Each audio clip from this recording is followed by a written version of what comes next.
Pregnancy is not a sickness, so get to work. I'm sorry, but my stomach is bloated. Can I do it later? You're stable now, right? Start cleaning, you slug. Mom? Oh, Henry, Mariton wants to clean up so badly. I was just telling her to take care of herself. The video played had a clear sound. It captured the exact moment of the wife bullying I suffered from, and also the moment she acted as a good mother-in-law to her son. I told you Grandma is a liar. We were surrounded by the confused voices of relatives and friends of my husband and I. My name is Madison Smith. I'm a 34-year-old housewife. My family consists of my husband Henry, who is 1 year older than me, and my 80-year-old daughter Caitlin. Also, I'm currently 8 months pregnant. The doctor says it's probably a boy. Our 2 children are rather far apart in age. This was because I remember having a hard time with my first baby. Though I had been avoiding it, my husband and his side of the family was eager to have another baby. Thankfully, their desire became a reality, and so I have a baby in my belly now. I have forgotten all the trouble of the first pregnancy because of the happiness of expecting our second child or not. What is troubling me is my husband's mother, my mother-in-law. I can't go home very often to my parents because I'd have to fly there. Therefore, when I had my first baby, we relied on Henry's parents. But my mother-in-law gave me a bunch of housework to do to have Caitlin to herself. A newborn baby should naturally stay with his or her mother all the time. After giving birth, the mother breastfeeds her child while waiting for her own body to recover. I think many mothers concentrate on just eating and sleeping, when not breastfeeding to allow their bodies to recover. I thought that I could rely on my mother-in-law for a month or so while I do that. But in reality, my mother-in-law would say, "You're my son's wife, so you should be the one working your fingers to the bone. Mommy is busy now, so come here to Grandma." She took my newborn daughter away from me and ordered me to do the housework. 6 days after giving birth, the day after I was discharged from the hospital, I was ordered to cook and clean the house. Instead of sleeping to recover, I was told to get up and work. Pregnancy and giving birth is not a sickness. I've gone through it without a problem. I heard these words over and over again. When my daughter woke up and started to cry, I would have to undress and feed her with my father-in-law present. When I was done nursing, she would throw me away as if I had no more use for her. I was lucky that my father-in-law had the understanding to look away. I finished cleaning up here and there, then the toilet, then the shower. In the middle of cleaning the shower, I fainted and collapsed and was readmitted to the hospital. My father-in-law said the bathroom was red with my blood. It was my father-in-law who called the ambulance. For my husband's sake, I should mention that he was out for work. He was working frantically so that he could take his time off from the next day. The day after I was discharged from the hospital after giving birth, he had to go back again. The doctors gave me a scolding. I was overworked. I was anemic and dehydrated. Mommy is so unreliable, collapsing like that, isn't she? I remember the look on my mother-in-law's face as she held my crying daughter in her arms, refusing to let go. My husband was also angry. Mom, you're too much. Have you really had a baby before? I thought she was fine because I had gone through it before. Madison, you are so weak. My father-in-law and my husband were appalled at my mother-in-law's lack of apology. Anyway, my husband told me that it was understandable for me to try to avoid another child because I had been through such an experience so soon after the birth. However, time has passed since that first birth. My daughter, who was a newborn then, is now 80 years old and has just entered 3rd grade. She was a precious child, already speaking at quite a young age, perhaps because she was a girl. My husband and daughter told me one day, "You can ignore my parents. We'll do our best at home. I will take care of the baby too and help you." This time, I will take a formal paternity leave, and you can just work on your recovery." I had no choice but to do my best when I was told such a reliable and happy thing. So I kept the pregnancy a secret from my in-laws until I entered the 2nd trimester. I only vaguely told them what month the baby was due. We could just let our parents know a while after the birth. But we should make sure to report your parents more often, since they're farther away. The distance between our house and my in-laws' house is about an hour by car. One saving grace was that my mother-in-law didn't have a driver's license. Still, there were some unannounced visits. With the help of my husband, I was able to escape from my mother-in-law and safely grow the child in my body. Eventually, the due date approached. 2 nights before my due date, I started having contractions. I called the hospital and asked for instructions. They told me to come to the hospital to be admitted, as the delivery may be accelerated for a woman who has given birth before. Looks like it started. Can I get a ride to the hospital? Finally! Caitlin, let's drive Mom to the hospital together. They dropped me off and I was admitted to the hospital to deliver our 2nd baby.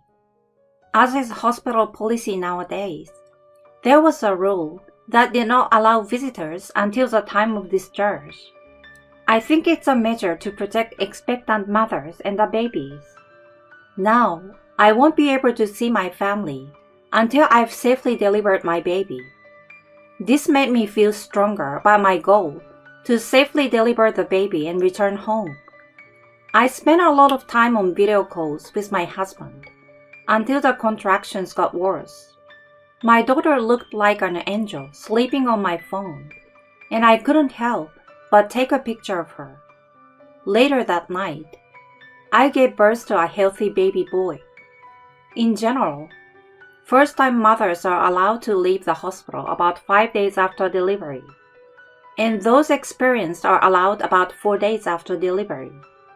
I had not given birth in 8 years and felt as if it was my first time, but I was allowed to leave the hospital after 4 days.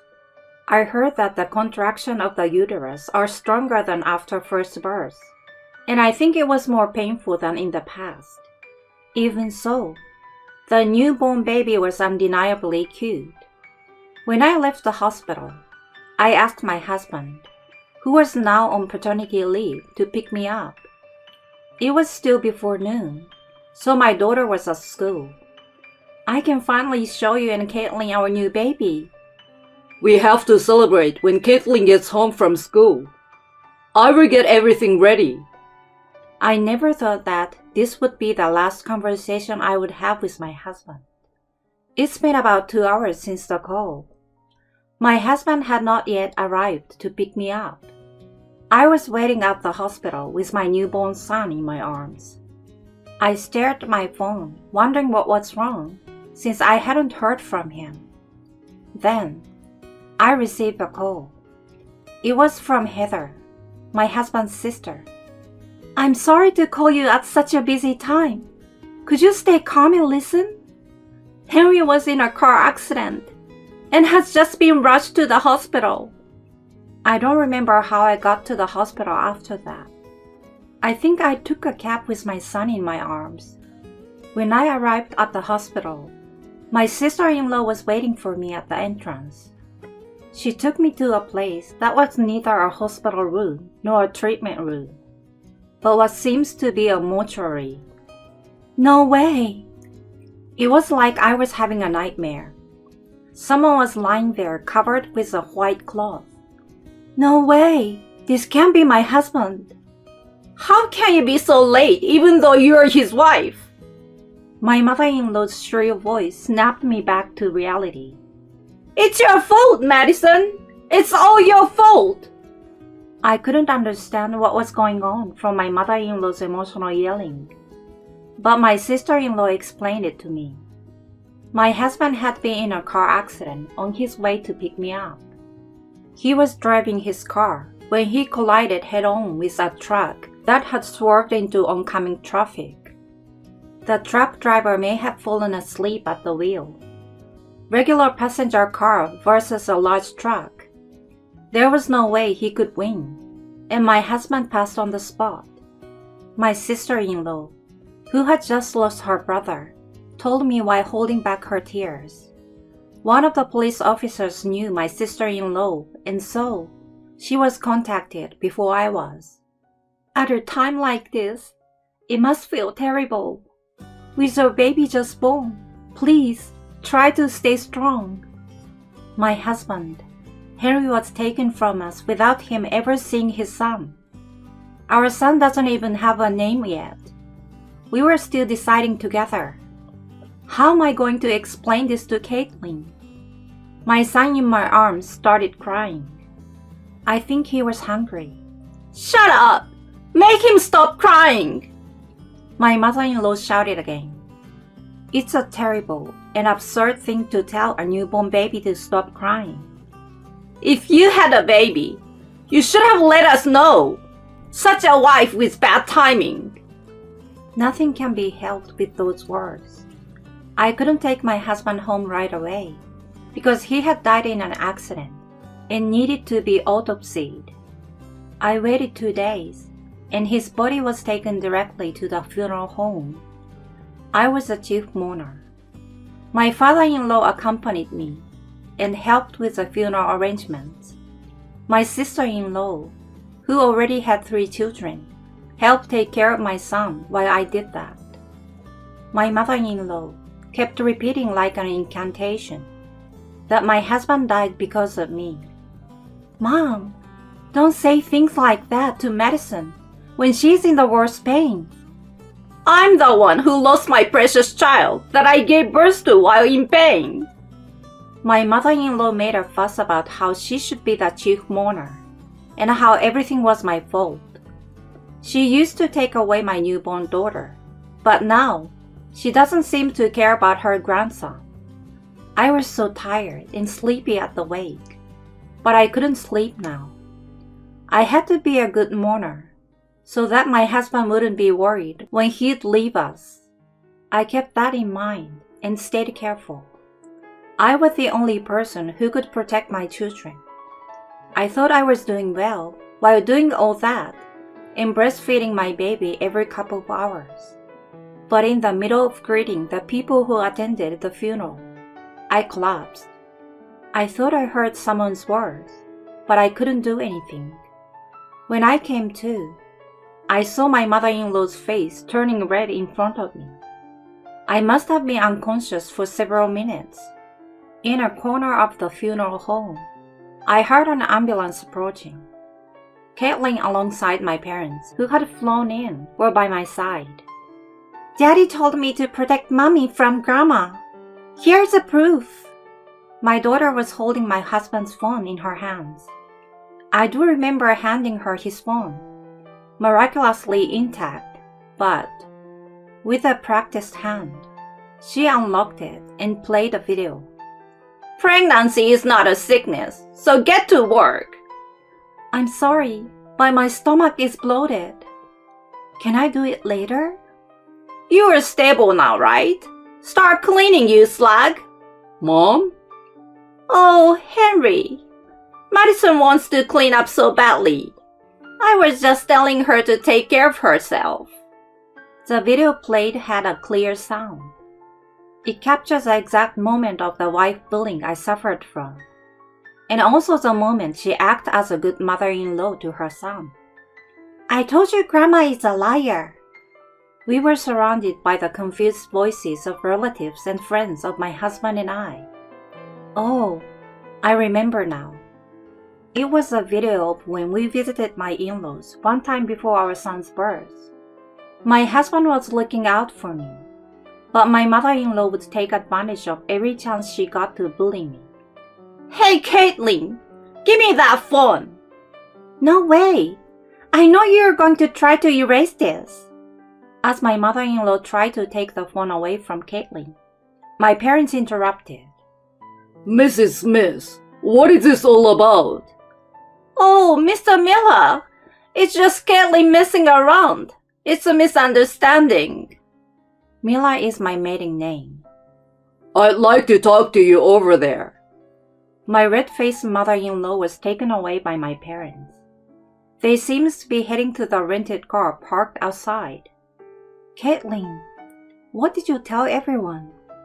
I told everyone what Daddy told me. He said that Grandma is a liar and a jerk to you, that I need to protect you when Daddy is away. Daddy, where are you? My daughter started crying because she remembered that her father was gone. I cried with her too. This was the first time I cried with all my might without worrying. Later, I was told the words someone had said to me when I collapsed. After the funeral, I was taken to the ambulance and put on an IV. What gives you the right to sleep at your husband's funeral, lazy wife? Apparently, my mother-in-law said that when I collapsed. Quite a strong line, isn't it? My daughter may not have understood what she was saying, but she was surely angry. Mommy didn't do anything wrong, but Grandma is mad at her. I'm going to protect her from liar Grandma, just like Daddy said. Like that, I believe that my daughter's sense of responsibility as the eldest child now was triggered. My sister-in-law, who was watching the whole thing, told me, "Really, I'm sorry about my mother. It's okay. I was able to feel Henry and Caitlin's love. Can't you see that she's making her daughter hear all of this?" It was my sister-in-law who looked after my son while all of this happened. She's taking care of my son next to me, right by the ivy pole. Lousy wife. How can she say something like that? A wife is not a slave. Why does she think a mother-in-law is so important? That line, and the fact that the granddaughter revealed my mother-in-law's true identity made my parents furious. Because of her anachronistic beliefs and her actions of putting the health of a mother and a child at risk, they questioned my mother-in-law thoroughly.